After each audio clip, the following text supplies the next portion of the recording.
Hello guys. तो चलिए अब हम लोग चलते हैं अडाबूस्ट क्लासिफायर के बारे में समझने। मैथमेटिकल इन डेप्थ इंट्यूशन हम लोग समझेंगे पूरा का पूरा। ये एक बूस्टिंग टेक्निक है। अब जो मैथमेटिकल इंट्यूशन में आपको प्रॉब्लम दिखाने वाला हूँ, मैं एक स्पेसिफिक एग्जाम्पल से दिखाऊंगा, तो इस तरीके से आप लोग डेफिनेटली बहुत ही अच्छी तरीके से समझ पाएंगे। तो लेट्स से कि मेरे पास एक डेटा सेट है, ठीक है, और ये डेटा सेट में मेरे पास तीन फीचर्स हैं। एक है सैलरी, एक है क्रेडिट, एक है अप्रूवल। मतलब अब हमको क्या प्रेडिक्शन करना है, हमारा इंडिपेंडेंट फीचर्स ये होगा, वो है सैलरी और क्रेडिट, और बेस्ड ऑन दिस मेरे को एक अडाबूस्ट क्लासिफायर ट्रेन करना है जो प्रेडिक्ट कर पाए what is the approval.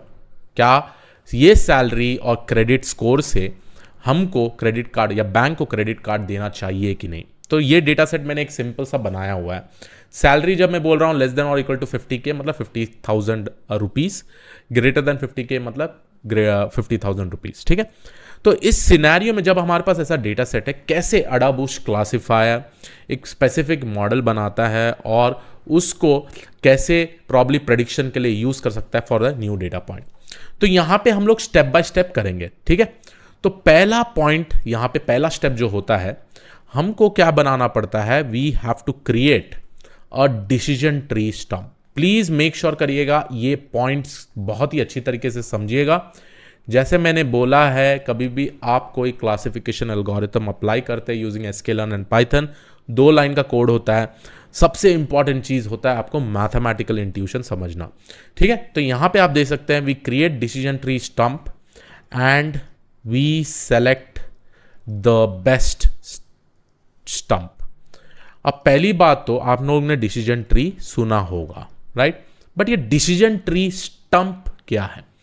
Decision tree stump मतलब कोई भी डिसीजन ट्री जिसका डेप्थ सिर्फ एक ही लेवल हो, सिर्फ एक ही लेवल हो, तो हम इनको डिसीजन ट्री स्टम्प बोलेंगे। फिर से मैं रिपीट करता हूं, डिसीजन ट्री स्टम्प मतलब कोई भी डिसीजन ट्री हम लोग कंस्ट्रक्ट करें तो अगर इसका डेप्थ एक लेवल है, ठीक है, सिर्फ एक ही लेवल है, तब हम इसको डिसीजन ट्री स्टम्प बोलेंगे। मतलब ये और स्प्लिट नहीं होगा, ठीक है, इतना ही स्प्लिट होगा, ठीक है। और इसीलिए हम इनको बोलते हैं वीक लर्नर्स। जैसे हम लोग ने बात किया था बूस्टिंग में, क्या होता है, वीक लर्नर्स बनता है sequentially, we connect weak learners sequentially. तो ये एक डिसीजन ट्री स्टम्प बनाते हैं। तो ये डिसीजन ट्री स्टम्प में लेट्स से कि मेरा सैलरी जो है लेस देन और इक्वल टू 50K है, ठीक है। तो यहाँ पे 2 सिनेरियो आएगा, आइदर आपका यस और नो, ठीक है। तो लेट्स से कि मेरा रूट नोड यस और नो है। तो अब आपको पता है कि कितना नंबर ऑफ यस आ रहा है बेस्ड ऑन लेस देन और इक्वल टू 50K। अगर लेस देन और इक्वल टू 50K है तो कितना यस आएगा और कितना नो आएगा। लेस देन और इक्वल टू 50K मतलब यहाँ पर एक यस या यहाँ पे 2 यस है, ठीक है, और यहाँ पे एक नो है, ठीक है। तो मैं यहाँ लिख दूंगा 2 यस एंड 2 नो, सॉरी यहाँ भी एक नो है, ठीक है, 2 यस एंड 2 नोज। ये है स्पेसिफिकली मेरा आउटपुट लेस देन और इक्वल टू 50K में, ठीक है, जब मेरा सैलरी लेस देन और इक्वल टू 50K। हम लोग ने ये रूट नोड सेलेक्ट करके एक स्टम्प बनाया है। अब यहाँ पे नो के केस में क्या होगा, देखिए जो जो वैल्यूज ग्रेटर देन और इक्वल टू 50K है हम लोग यहाँ पे नोट डाउन करेंगे। कितने नोज हैं, एक नो और 2 यस। तो यहाँ पे मैं लिख दूंगा 2 यस एंड 1 नो, ठीक है। ये एक बन गया मेरा डिसीजन ट्री स्टम्प। अब मैं ऐसे ही क्या करूंगा, यही डेटा सेट को लेके दूसरा फीचर को लेके मैं बेसिकली यहाँ पे ले लेता हूँ, लेट्स से मैं यहाँ पे ले लेता हूँ क्रेडिट स्कोर के हिसाब से। तो ये मेरा क्रेडिट स्कोर हो गया, ठीक है। अब ये मेरा क्रेडिट स्कोर में मैं यहाँ कंडीशन लिख देता हूँ, let's say if my credit score is equal to G मतलब गुड, ठीक है। तो यहाँ पे मेरे 2 सिनेरियो बनेंगे फिर से, यस और नो, ठीक है। तो यहाँ पे मेरे यस और नो बनते हैं। तो यहाँ पे मैं लिख देता हूँ यस, यहाँ पे मैं लिख देता हूँ नो। अब for this kind of credit, जब भी मेरा क्रेडिट जी है तो कितने यस है, 1 2 3 यस, और जी के केस में नो तो है ही नहीं। तो यहाँ पे मैं लिख दूंगा 3 यस एंड 0 नोस, ठीक है। अब ये दोनों डिसीजन ट्री जो स्टम्प बना हुआ है ना, इसको हम लोग बोलते हैं डिसीजन ट्री स्टम्प। अब इन दोनों में से कौन सा सेलेक्ट होगा, इसलिए मैं ये सारा वैल्यूज निकाल रहा हूं। तो यहां पे आ गया 3 यस एंड 0 नोस। नो के केस में कितना आ गया, जब आपका C इज इक्वल टू जी नहीं है तब B का केस में 1 नो आ रहा है, यहां भी 2 नो आ गया। उसके बाद नॉर्मल के केस में 3 नो आ गया, ठीक है, 3 नो 1 यस, ठीक है। नॉर्मल के केस में एक और यस है। तो यहां पे आपको दिखेगा 1 यस एंड 3 नोज। ठीक है, अब आप ये सोच रहे होंगे क्रिश इनमें से कौन सा डिसीजन ट्री स्टंप होगा, ऐसे ही सारे फीचर्स का बनाएगा ही राइट स्टंप, और उनमें से सेलेक्ट होना है। अब उनमें से सेलेक्ट करने के लिए हम लोग यहां क्या स्पेसिफिकली यूज करेंगे, एंट्रोपी और Gini impurity, Gini impurity and information gain. ये तो हम लोगों ने देखा था डिसीजन ट्री में, एंड इंफॉर्मेशन गेन। अब आपको पता है गिनी और एंट्रोपी के बारे में बात करूं, ये पूरा इम्प्योर स्प्लिट है, ये भी पूरा इम्प्योर स्प्लिट है, ये एक प्योर स्प्लिट है, और यहां पर भी ना ये जो भी स्प्लिट है ये भी good amount of pure split है, बट यहां पे 1 यस है। तो हम लोगों को पता है इन दोनों में से कौन सा सेलेक्ट होगा, तो स्पेसिफिकली हम लोग ये बेस्ट डिसीजन ट्री स्टंप को सेलेक्ट करेंगे। तो इन दिस 2 सिनेरियो ये मेरा होगा बेस्ट डिसीजन ट्री स्टंप। ठीक है, तो ये मेरा फर्स्ट फेज, ठीक है, मेरा फर्स्ट स्टेप। आपको आई होप समझ में आ रहा हो ये पूरा का पूरा स्टेप। मैं इसको क्या करता हूं, यहां पे थोड़ा सा कॉपी करके थोड़ा साइड में रख देता हूं इसको यहां पे। ठीक है, तो ये मेरा हो गया फर्स्ट स्टेप। ठीक है, अब सेकंड स्टेप में क्या है, फर्स्ट स्टेप आई होप सबको समझ में आ गया।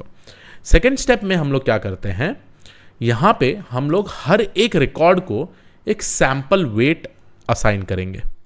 यहां पे लिख देता हूं सैंपल वेट।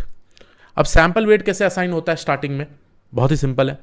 आप देखिए कितने रिकॉर्ड्स है, 1 2 3 4 5 6 7, तो टोटल मेरे 7 रिकॉर्ड्स है।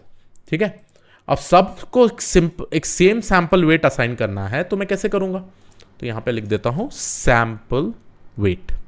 अब सबको सेम सैंपल वेट असाइन करना है, तो मैं कैसे करूंगा, 7 रिकॉर्ड है तो मैं सारे रिकॉर्ड को 1/7 से डिवाइड कर दूंगा।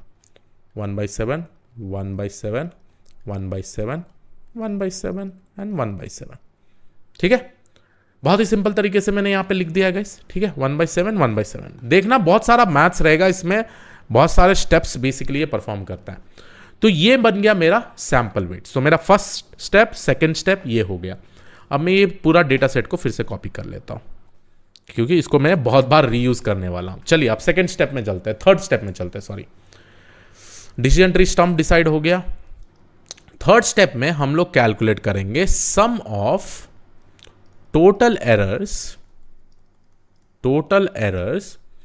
And performance of stump. अब ये कैसे होगा कैलकुलेट, उसके बारे में बात करेंगे, आप उसका मतलब टेंशन मत लीजिए, बट ये एल्गोरिथम इंटरनली ये सब कर रहा है उस स्पेसिफिक डेटा सेट के लिए। अब ये मेरा हो गया डेटा सेट। ठीक है, यहां पे सैंपल वेट्स तो असाइन हो गया। ठीक है, अब इन दोनों में से कौन सा स्टंप यूज हो रहा था, इन दोनों में से हम लोगों का ये स्टंप यूज हो रहा था, right, best decision tree stump. हम लोग कैसे कंक्लूड कर रहे हैं, क्योंकि इसका एंट्रोपी, गिनी इंप्योरिटी या इंफॉर्मेशन गेन एटलीस्ट इसका हाई होगा, क्योंकि यहां पे हमारे पास बहुत सारे इंप्योर स्प्लिट्स नहीं है, प्योर स्प्लिट्स है। तो ये हो गया मेरा डिसीजन ट्री स्टंप का। अब देखिए, अब जब मैं ये रिकॉर्ड्स ये डिसीजन ट्री से ट्रेन करवाऊंगा, ठीक है, लेट्स से कि मैंने ये ट्रेन करवाया, ये ट्रेन करवाने के लिए क्या होगा, फर्स्ट रिकॉर्ड मैंने पास किया, तो जब credit is equal to this credit score is double equal to G है, तो ये वाला कंडीशन क्या होगा, आइदर मेरे पास यस और नो है, राइट। अब ये नो वाले सिनेरियो में जाएगा क्योंकि मेरा क्रेडिट स्कोर बी है। अब इस केस में मेरा आउटपुट क्या आना चाहिए, इस केस में मेरा आउटपुट आना चाहिए नो। ठीक है, तो यहां पे मैक्सिमम नंबर क्या है, नो आउटपुट है। ठीक है, यहां पे मैक्सिमम नंबर्स तो नो आउटपुट है मेरे पास, यहां पर आप क्लियरली देख सकते हैं। ठीक है, तो इसके लिए बी के लिए ऑब्वियसली ये आउटपुट होगा। जी के लिए क्या होगा, whenever it is G it is basically yes आ गया, यहां भी yes आ गया। अब ये केस के B में फिर से मेरा अगर रिकॉर्ड में भी B जाता है तो क्या होगा, वो बेसिकली ये डायरेक्शन में जाएगा। अब यहां पे मैक्सिमम नंबर नो है तो B के लिए भी नो अप्रूव हो गया। बट एक सिनेरियो में बताऊंगा, ये रिकॉर्ड के लिए देखिए, जो ये स्पेसिफिक रिकॉर्ड है ना, इसके लिए देखिएगा। ठीक है, उप्स जस्ट अ सेकंड, तो ये वाले रिकॉर्ड के लिए आप देखिएगा। ठीक है, अब ये वाला रिकॉर्ड जब मैं इसको पास करूंगा यहां पे, अब मेरा क्रेडिट स्कोर क्या है, एन है, एन मतलब नॉर्मल, बी मतलब बैड, जी मतलब गुड। ओके, तो एन जब नॉर्मल है, यहां पे मैक्सिमम 1 यस और 3 नोज है मेरे पास, देखिए, बट मैक्सिमम क्या है, नो है, बट इसका आउटपुट क्या होना चाहिए था, यस आना चाहिए था, बट इसका आउटपुट मेरे को नो आ रहा है क्योंकि यहां maximum number of outputs no है, राइट। तो इस सिनेरियो में ये जो रिकॉर्ड है मेरा, ये रॉन्ग प्रेडिक्शन है। आई होप आपको समझ में आ रहा होगा। तो ये पूरा का पूरा मेरा रॉन्ग प्रेडिक्टेड रिकॉर्ड हो गया। ठीक है, तो अगर मैं कैलकुलेट करूं कि मेरे ये, अगर मैं ये डेटा सेट्स दे रहा हूं मेरे मेरे इस पर्टिकुलर डिसीजन ट्री स्टंप में, तो ऑब्वियसली ये जब ट्रेन करेगा बट एक रिकॉर्ड को रॉन्ग प्रेडिक्शन करेगा यहाँ पे, ठीक है, एक रिकॉर्ड डेफिनेटली यहाँ पे रॉन्ग प्रेडिक्शन कर रहा है। तो इससे हम लोग क्या कैलकुलेट करेंगे, हम लोग बेसिकली कैलकुलेट करेंगे सम ऑफ टोटल एरर्स, है ना। हमको ये चीज कैलकुलेट करना है, what is the sum of total error. अब ये sum of total error calculate करने के लिए आपको बस फाइंड आउट करना है कितने रिकॉर्ड्स आपके गलत है। अगर आपके एक रिकॉर्ड गलत है तो आपका जो सम ऑफ टोटल एरर है वो 1/7 है, जो हम लोग ने सैंपल वेट असाइन किया था, ठीक है।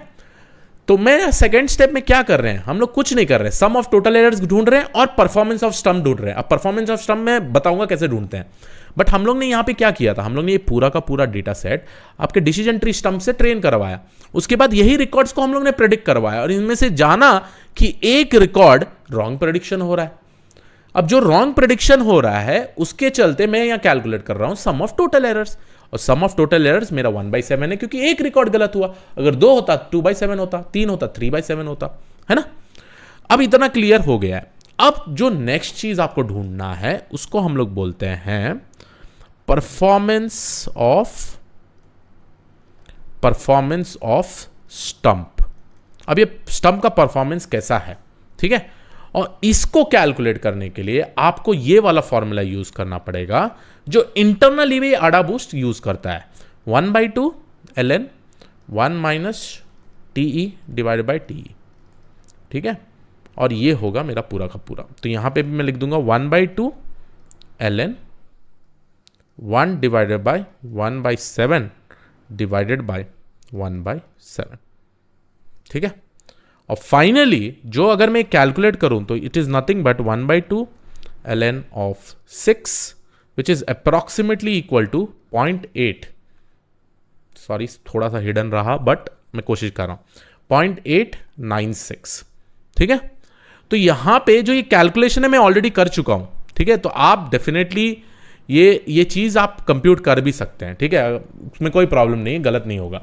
अगर गलत है तो प्रॉब्ली आप डिस्कशन फोरम में लिख दीजिएगा कि भाई थोड़ा सा गलत है, या कमेंट सेक्शन में लिख दीजिएगा कि थोड़ा सा कैलकुलेशन गलत है, बट मैंने पूरा का पूरा कैलकुलेटर से कैलकुलेट कर लिया। तो ये हो गया मेरा परफॉर्मेंस ऑफ स्टंप, ठीक है। अब ये जो परफॉर्मेंस ऑफ स्टंप है ये कहां यूज होगा, आप समझ गए ना गाइस। देखिए हम लोग यहां स्पेसिफिकली क्या कर रहे हैं, हम लोग बस ये प्रेडिक्ट करवा रहे हैं, ये मेरा फर्स्ट डिसीजन ट्री स्टंप है, मैंने पूरा का पूरा रिकॉर्ड यहां से ट्रेन करा है और मैंने देखा कितने रिकॉर्ड्स रॉन्ग प्रेडिक्टेड हो रहा है, और यहां पे मेरा एक रिकॉर्ड रॉन्ग प्रेडिक्शन हो रहा है, ठीक है। तो उसके बाद मैं क्या करता, टोटल एरर तो मैंने ढूंढ लिया, total error is nothing but 1/7। अब मैं परफॉर्मेंस ऑफ स्टंप भी कैलकुलेट कर रहा हूं, मेरे को मिल गया 0.896। अब बहुत ही अच्छा चीज, अब ये परफॉर्मेंस ऑफ स्टंप हम लोग कहां यूज करते हैं, जैसे मैंने आपको बताया था परफॉर्मेंस ऑफ स्टंप हम लोग कहां यूज करते हैं, ठीक है। परफॉर्मेंस ऑफ स्टंप मेरा क्या आया है वैल्यू 0.896। अब आपको और याद रहेगा हम लोग ने जो फंक्शन बनाया था अपने अडा बूस्ट का या बूस्टिंग एल्गोरिथम का, हम लोग यूज करते α1 multiplied by model 1 plus α2 multiplied by model 2, ऐसे करते करते plus αn multiplied by model n। अब जो ये α1 है, देखिए मॉडल 1 तो मेरे को समझ में आ गया, m1 ये है मेरा मॉडल 1, ठीक है। मॉडल 1 से मेरे को पता है कि कितना मेरा एक प्रेडिक्शन गलत आया है, बट ये α1 जो है ना, ये जो α1 है यही वैल्यू होगा मेरा परफॉर्मेंस ऑफ स्टंप, तो इसको असाइन होगा 0.896। तो ये हो गया मेरा α1 का वेट, ठीक है। अब आपका नेक्स्ट क्वेश्चन होगा, ठीक है क्रिश नेक्स्ट मॉडल M2 कैसा बनाते हैं आप वो बताइए, इंटरेस्टिंग तो है ये। मेरा α1 मिल गया, मॉडल 1 का तो आउटपुट आप कोई भी रिकॉर्ड्स में लेकर देखिए आपको मिल जाएगा। अब इसके लिए हम लोग क्या करेंगे, मैं यहाँ पे मेरा फेस थोड़ा और छोटा कर देता हूँ सो दैट आपको क्लियरली दिखे, क्योंकि मैं बहुत सारा चीज़ लिखने वाला हूँ यहाँ पे, ठीक है। अब जो नेक्स्ट स्टेप है, देखिए थर्ड स्टेप ये हो गया sum of total errors and performance of stump. जो फोर्थ स्टेप है मेरा, इस फोर्थ स्टेप को हम लोग बोलेंगे अपडेट द वेट्स। अब देखिए गाइस, जो गलत रिकॉर्ड्स है वो तो ऑब्वियसली मेरे को नेक्स्ट डिसीजन ट्री में ट्रांसफर करना पड़ेगा, क्योंकि मॉडल 1 में जो भी गलत रिकॉर्ड्स आए हैं, गलत प्रेडिक्टेड रिकॉर्ड्स आए हैं, वो सब को मॉडल M2 से ट्रेन करवाना पड़ेगा।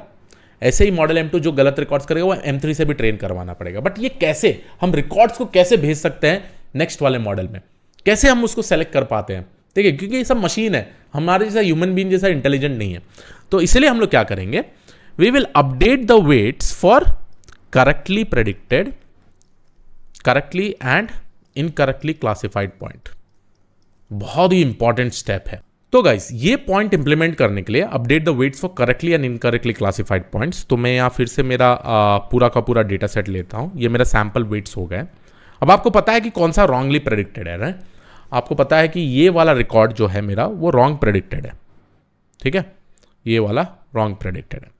अब ये स्टेप में ये बोल रहा है कि I just need to update the weights for correctly and incorrectly classified points. But ये क्यों करना है? देखिए, जो मेरे नेक्स्ट डिसीजन ट्री वाला मॉडल होगा, मेरे को उसमें इनकरेक्ट क्लासिफाइड पॉइंट्स तो देना ही है, राइट, ट्रेन करने के लिए, सो दैट उसको फर्दर डिसीजन ट्रीज करेक्ट कर पाए, है ना। तो इसीलिए हम लोग क्या करते हैं, जो भी अपना sample waits for incorrect data point है हम उसको इंक्रीज करेंगे, और जो मेरा करेक्टली क्लासिफाइड डेटा पॉइंट है हम उसको कोशिश करेंगे डिक्रीज करने का, ठीक है। और ये क्यों कर रहे हैं मैं अभी आपको जस्ट बताता हूं कि थोड़ी देर में आपको सब कुछ समझ में आ जाएगा। अब जो ये सैंपल वेट्स है, जो अब मेरा अपडेटेड वेट्स होगा, इसको हम लोग कैसे कैलकुलेट करेंगे, यहां पे मैं लिख देता हूं। इसको जो कैलकुलेट करेंगे हम लोग अपडेटेड वेट्स को, ये मैं लिख देता हूं अपडेटेड वेट्स, ठीक है।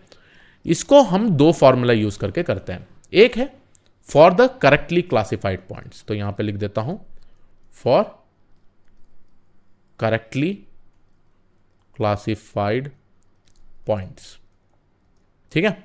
फॉर करेक्टली क्लासिफाइड पॉइंट्स जो मेरा फॉर्मूला होगा वेट अपडेशन का, वो होगा weight multiplied by e to the power of minus performance of stump, ठीक है। अब आपको पता है परफॉर्मेंस ऑफ स्टंप क्या है, 0.896 हम लोग ने कैलकुलेट किया था। तो जो वेट है आपका इस वैल्यूज का, देखिए जो भी करेक्टली क्लासिफाइड पॉइंट है उसका होगा 1/7 multiplied by e to the power of 0.896। अब जो आपका फाइनल आउटपुट आएगा वो आएगा 0.058, ठीक है। तो यहां पे जो आपके करेक्टली क्लासिफाइड पॉइंट्स है उसके वेट्स होंगे 0.058, 0.058, 0.058 और 0.058, 0.058 और लास्ट वाले रिकॉर्ड का 0.058, ठीक है। तो यहां पे हम लोग क्या कर रहे हैं, देखिए 1/7 भी अगर आप कैलकुलेट करें ना तो 1/7 कितना आता है, it will be somewhere around 0.1 से ऊपर ही है, मतलब 0.1 से ऊपर ही है। अब वो लेस होके रिड्यूस होके 0.058 हो रहा है। अब ये मेरे करेक्टली क्लासिफाइड पॉइंट्स को हम लोग वेट्स डिक्रीज कर रहे हैं, but for incorrect classified points हम लोग वेट को इंक्रीज करेंगे। तो यहां पे फर्दर मैं लिख देता हूं फॉर इनकरेक्ट क्लासिफाइड पॉइंट्स मेरा फॉर्मूला कुछ अलग होगा, क्लासिफाइड पॉइंट्स, ठीक है। और वो फॉर्मूला क्या होगा, वो फॉर्मूला बहुत ही इजी है, weight multiplied by e to the power of performance of stump. अब माइनस नहीं होगा, परफॉर्मेंस ऑफ स्टंप होगा, परफॉर्मेंस ऑफ स्टंप। अब यहां पे क्या है, 1/7 multiplied by e to the power of 0.896। तो जब मैं ये कैलकुलेट कर रहा हूं मेरा आउटपुट जो आएगा वो आएगा 0.349। तो यहां पे आप देख सकते हैं जो इनकरेक्ट क्लासिफाइड पॉइंट था उसका वेट बढ़ गया, बट क्लासिफाइड पॉइंट का वेट कम हो गया, ठीक है। तो ये रहा मेरा फोर्थ स्टेप। मैं अगर फिर से रिवाइज करता हूं, फर्स्ट स्टेप में हम लोगों ने best decision tree stump calculate किया, हम लोग फाइंड आउट किया, उसके बाद यहां पे सबको इक्वल सैंपल वेट असाइन किया, उसके बाद हम लोग ने सम ऑफ टोटल एरर्स देखा after training with the model, और उसके बाद हम लोग बेसिकली क्या कर रहे हैं, यहां पे अपडेट कर रहे हैं for the weights for incorrectly और करेक्टली क्लासिफाइड पॉइंट। अब ये क्यों कर रहे हैं अपडेट, आपको फिफ्थ स्टेप में समझ में आ जाएगा। क्योंकि देखिए इनमें से मेरे को एक तरीका निकालना है कि कौन सा इनकरेक्ट डेटा पॉइंट्स होता है ना, उसको हम लोग नेक्स्ट मॉडल में भेजे ही भेजे, ठीक है। अब जो नेक्स्ट स्टेप है, जो आपका सबसे ज्यादा इंपॉर्टेंट स्टेप है, उसको हम लोग स्पेसिफिकली बोलते हैं, तो मैं यहां पर इस चीज़ को कॉपी कर लेता हूं, ठीक है, क्योंकि ये पूरा का पूरा वेट्स में यूज़ करने वाला हूं। जो मेरा नेक्स्ट स्टेप है, जो है fifth step, we will normalized weights computation, normalized weight computation and assigning bins. इसका मतलब क्या है, ठीक है। अब ये सबसे ज्यादा इंपॉर्टेंट स्टेप है, क्योंकि मेरे को एक तरीका निकालना है भाई, इनकरेक्ट डेटा पॉइंट्स को मैं कैसे नेक्स्ट मॉडल को भेजूं, ठीक है। तो उसके लिए ये पूरा का पूरा डेटा सेट तो आ गया, ठीक है, मेरा अपडेटेड वेट्स भी आ गया। अब नॉर्मलाइज वेट्स कैसे ढूंढते हैं, नॉर्मलाइज वेट्स कैसे कैसे आप ढूंढ पाएंगे उसके बारे में समझते हैं, ठीक है। तो चलिए यहां पे मैं लिख देता हूं नॉर्मलाइज्ड वेट्स। पहली बात तो हमको ढूंढना है नॉर्मलाइज्ड वेट। अब नॉर्मलाइज्ड वेट होता क्या है और हम लोग उसको कैसे ढूंढ पाएंगे। तो पहली बात तो आपको इन जो अपडेटेड वेट्स का है ना वो सबमिशन करना पड़ेगा। अब इसका जो सबमिशन आप करेंगे तो it will be nothing but 0.697, ठीक है, जब इनका सबमिशन करेंगे। अब देखिए इनिशियली जो सबमिशन था आपका कितना था, 1/7 + 1/7 + 1/7 + 1/7 + 1/7 + 1/7 + 1/7। जब यहां पे आपका सैंपल वेट्स जब इक्वल था ना, ये टोटल सम 1 था, बट अभी इस केस में कितना आ रहा है 0.697। अब आप सोचिए कि अगर मेरे को नॉर्मलाइज्ड वेट करना है तो मेक श्योर करना पड़ेगा ये सारे वेट का सबमिशन 1 होना पड़ेगा। तो इसके लिए आप क्या कर सकते हैं, हर एक वैल्यू को इस नंबर से डिवाइड कर लीजिए, ठीक है। तो मैं आपको दिखा देता हूं कैलकुलेटर से कि जब आप हर एक नंबर को इसके थ्रू डिवाइड करेंगे तो क्या होगा। सो 0.058 डिवाइडेड बाय 0.697, तो आपका आउटपुट क्या हो रहा है 0.08, ठीक है। तो यहां पे मैं लिख देता हूं मेरा ये आएगा 0.083, ये भी आएगा 0.083, ये भी आएगा 0.083, ये भी आएगा 0.083, ये भी आएगा 0.083, और जो नेक्स्ट वाला है आपका यहां पे ये भी बेसिकली डिवाइड होगा 0.349।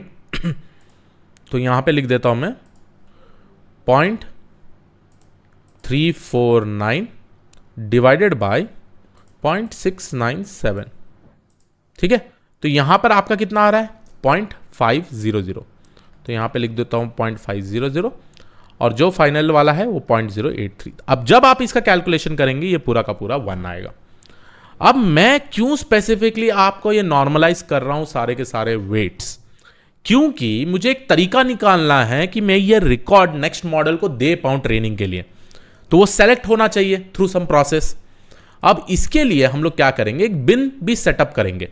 अब ये बिन असाइनमेंट का बहुत ही इंपॉर्टेंट काम है। बिन मतलब क्या है, आई होप आप लोग ने हिस्टोग्राम में देखा होगा, बिन मतलब ग्रुप्स है ना। हम यहां स्पेसिफिकली ग्रुप्स बनाएंगे, ठीक है।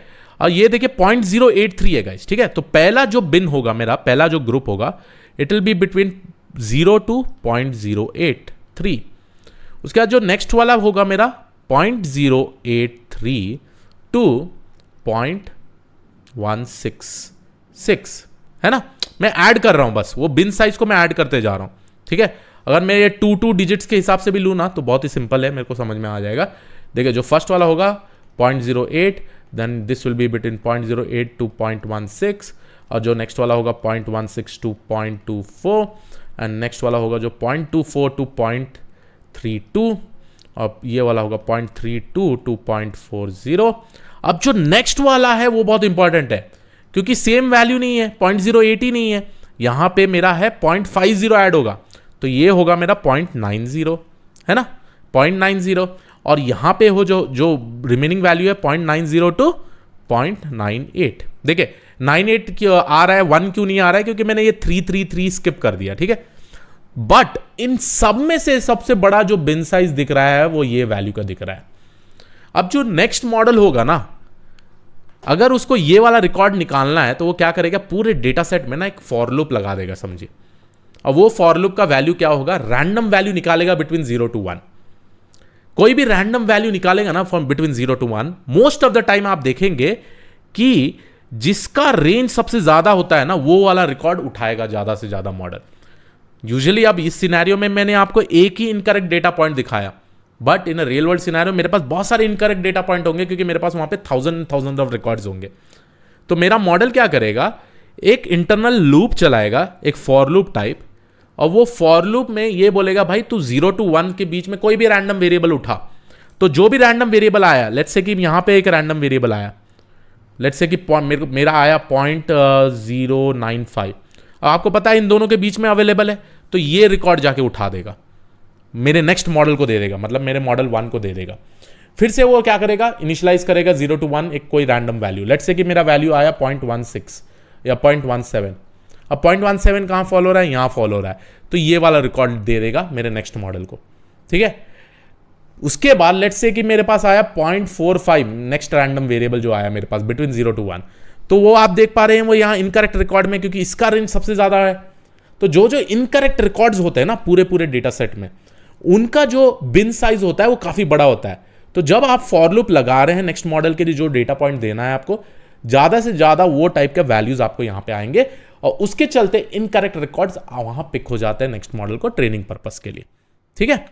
तो यहां पे जो मेरा हुआ, क्या हुआ, फर्स्ट मेरा एक मॉडल बना, ये मेरा एक स्टम्प था, ठीक है। मैंने ये परफॉर्मेंस ऑफ स्टम्प देख लिया, तो परफॉर्मेंस स्टम्प मेरा अल्फा 1 आ गया। अब नेक्स्ट मॉडल क्या होगा, अल्फा 2, और मेरे नेक्स्ट मॉडल में जो रिकॉर्ड जाना है वो इस टेक्निक से जाएगा। अब ये 5th स्टेप से क्या होगा, सेम प्रोसेस रिपीट होगा जो हम लोग ने पहले यहां से किया था, राइट। यही स्टेप्स फिर से रिपीट होगा, first, second, third, fourth, fifth, और फाइनली फिर से यहां पे क्या होगा, नॉर्मलाइजेशन होगा, अपडेटेड बिन्स होगा, फिर से रिकॉर्ड जो होंगे मिसक्लासिफाइड डेटा पॉइंट वो नेक्स्ट ट्री को जाएंगे। तो ये हो गया मेरा मॉडल 1 M1, ये मॉडल M2, ऐसे ही अल्फा 3 कर दूंगा मैं मॉडल M3, ठीक है। ऐसे ही आप कितने भी मॉडल्स ले सकते हैं, 100, 200, 300 मॉडल ले सकते हैं, और ये सारा वैल्यूज हम लोग स्पेसिफिकली लेंगे। यहां से यहां जाने के लिए हम लोग प्रिपेयर भी करते हैं कौन सा डेटा पॉइंट्स मॉडल 2 को जाना चाहिए। तो यहां पे मैं लिख देता हूं प्रिपेयर डेटा पॉइंट्स, ठीक है। ऐसे सिमिलरली यहां से यहां प्रिपेयर, फाइनली जब हम ये कैलकुलेशन करेंगे तो हमको बेसिकली आउटपुट मिल जाता है, ठीक है। अब जैसे मैंने बताया आपको, नॉर्मलाइज वेट्स के बाद हम लोग क्या करेंगे, मैं वो भी पॉइंट लिख देता हूं, उसके पहले मैं इसको निकाल देता हूं, ठीक है।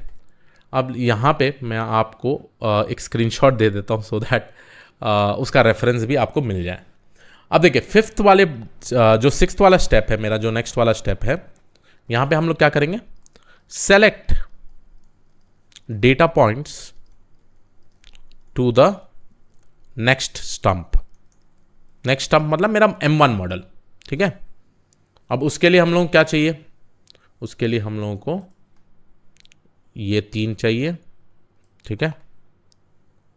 रुकिए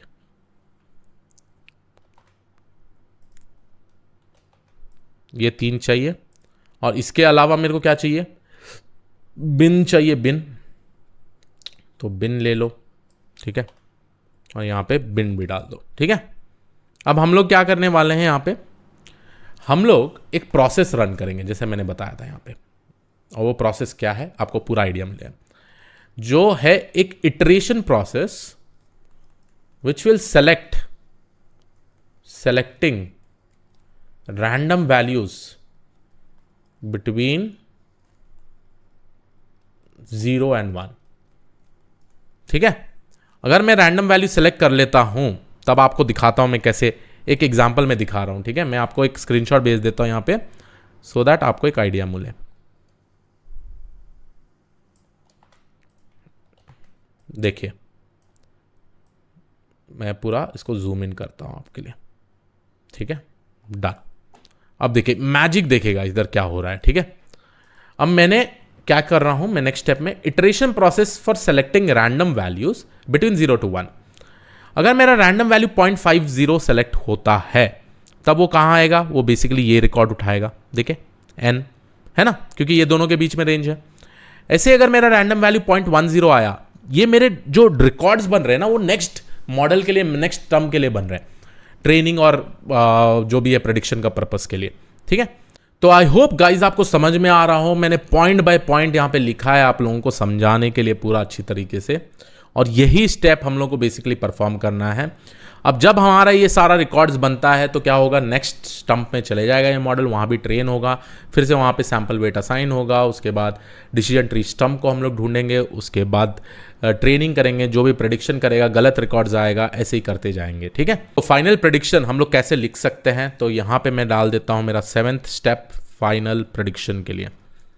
और फाइनल प्रेडिक्शन बहुत ही सिंपल तरीके से होगा, जिसको हम लोग लिखेंगे, लेट्स कंसिडर कि मेरा कोई नया टेस्ट डेटा पॉइंट आता है, और नया टेस्ट डेटा में मेरा जो सैलरी है वो लेस देन 50K है और जी वैल्यू है, लेट्स से गुड है मेरा क्रेडिट स्कोर, तो मेरा जो फाइनल आउटपुट होगा मेरा फंक्शन एफ का, ये टेस्ट डेटा जाएगा। और ये टेस्ट डेटा पहली बात तो लेट्स कंसिडर कि मेरा पहले मॉडल में जाएगा, और ये पहले मॉडल मेरा क्या था, ठीक है, डिसीजन ट्री 1 था, ये एक स्टंप है ऐसे, ठीक है। उसके बाद नेक्स्ट डिसीजन ट्री 2 के स्टंप में जाएगा, ये भी मेरा एक मॉडल हो गया। ऐसे करते करते मेरा डिसीजन ट्री 3 में भी जाएगा, लेट्स कंसिडर कि डिसीजन ट्री 3 में भी जाएगा, ये भी मेरा एक स्टंप है, ठीक है। और फाइनली डिसीजन ट्री n पे जाएगा, ठीक है, और ये भी मेरा एक स्टंप है। स्टंप मतलब एक ही लेवल, ठीक है। अब लेट्स कंसिडर कि इसका जो आउटपुट आया है मेरे को, ये कुछ आउटपुट यस है, और मेरा अल्फा 1 कुछ ऐसे आता है 0.896, मैं अज्यूम कर रहा हूँ, ठीक है। अब नेक्स्ट वाले का मेरा आउटपुट डिसीजन ट्री 2 का आउटपुट कोई भी इस स्पेसिफिक रिकॉर्ड के लिए नो आया, ठीक है। और यहाँ पे अल्फा 2 लेट्स से मेरा वैल्यू है 0.650, मैं इनिशियलाइज कर रहा हूँ गाइस कुछ कैलकुलेशन के लिए, नया टेस्ट डेटा पॉइंट कैसे प्रेडिक्ट होता है। और फाइनली हमारा यहाँ डिसीजन ट्री 3 के लिए यस आता है, तो यहाँ पे मेरा अल्फा 3 क्या होगा, 0.24 होगा, ठीक है। एंड सिमिलरली मेरा ये जो लास्ट डिसीजन ट्री है मेरा आउटपुट नो आ गया, और यहाँ alpha n is nothing but -0.30 आ रहा है। तो इसका कैलकुलेशन कैसे होगा, बहुत ही सिंपल तरीके से, जो मेरा f वैल्यू है it will be nothing but 0.96 multiplied by yes, है ना, plus 0.650 multiplied by no, plus 0.24 multiplied by yes, minus 0.30 multiplied by no. तो अगर आप यहाँ पे कैलकुलेशन करेंगे तो आप यहाँ देख पाएंगे आपको मिलता है 1.136 for yes and 0.350 for no, ठीक है, ये माइनस ये। तो यहाँ पे आप देख सकते हैं जो परफॉर्मेंस ऑफ यस है, मतलब ये यस का जो आउटपुट है, हम लोग इसको बोलते हैं परफॉर्मेंस ऑफ से विथ रेस्पेक्ट टू यस, इसका जो आउटपुट है ये है 1.136। ऐसे ही परफॉर्मेंस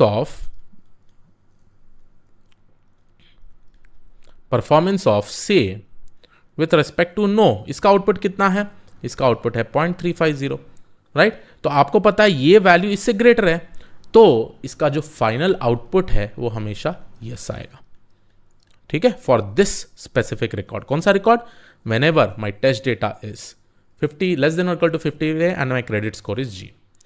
तो आई होप आपको एक आइडिया मिल गया हो पूरा का पूरा एडाबूस्ट क्लासिफायर के बारे में और इसके वर्किंग के बारे में। स्टेप्स 4-5 स्टेप्स है, बहुत ही सिंपल, मैं रिपीट कर देता हूँ। पहली बात तो हम लोग डिसीजन ट्री बनाएंगे, डिसीजन ट्री स्टंप बनाएंगे ओनली विथ 1 लेवल, कौन सा भी बेस्ट होगा, कैसे बेस्ट फाइंड आउट करते हैं एंट्रोपी और गिनी इंफॉर्मेशन गेन से। उसके बाद हम लोग सैम्पल वेट्स कैलकुलेट करेंगे, उस स्पेसिफिक सैम्पल वेट्स के हिसाब से हम लोग क्या करते हैं, नेक्स्ट स्टेप हम लोग देखते हैं कि ये पूरा डेटा पॉइंट जब हम मॉडल ट्रेनिंग में देते हैं उस स्पेसिफिक स्टंप के लिए कितने प्रेडिक्टेड रिकॉर्ड्स गलत हैं, तो हम लोग total find out total error ढूंढते हैं बेसिकली। उसके बाद परफॉर्मेंस ऑफ द स्टंप हम लोग बेसिकली ढूंढते हैं। परफॉर्मेंस ऑफ द स्टंप के लिए ये फॉर्मूला हम लोग यूज़ करते हैं, that is 1/2 log of 1 - TE divide by TE, ठीक है। उसके बाद परफॉर्मेंस ऑफ स्टंप हमारा 0.896 है। अब ये जो परफॉर्मेंस ऑफ स्टंप है ये it is nothing but alpha 1 value. उसके बाद update the weights for correctly and incorrectly classified data points, so that हम लोग जो इनकरेक्टली क्लासिफाइड डेटा पॉइंट्स है उसका मैक्सिमम प्रोबेबिलिटी हो सेलेक्ट होने के लिए next particular decision tree stump में। तो उसको अपडेट करने के लिए ये स्पेसिफिक फॉर्मूला हम लोग यूज़ करते हैं, weight multiplied by e to the power performance of stump for incorrect classified पर data points, for correctly classified it is nothing but e to the power of minus performance of stump. उसके बाद normalise करते हैं wait, उसके बाद बिन assign करते हैं, उसके बाद select the data points to the next stump, iteration process, और फाइनली हमारा जो प्रेडिक्शन होता है ऐसे हम लोग कंबाइन करते हैं। आप यहाँ पे देख रहे हैं सीक्वेंशियली सारा चीज़ कंबाइन कर रहे हैं, ठीक है। तो आई होप आपको ये वीडियो अच्छा लगा हो। This was it from my side, I will see all in the next video, thank you.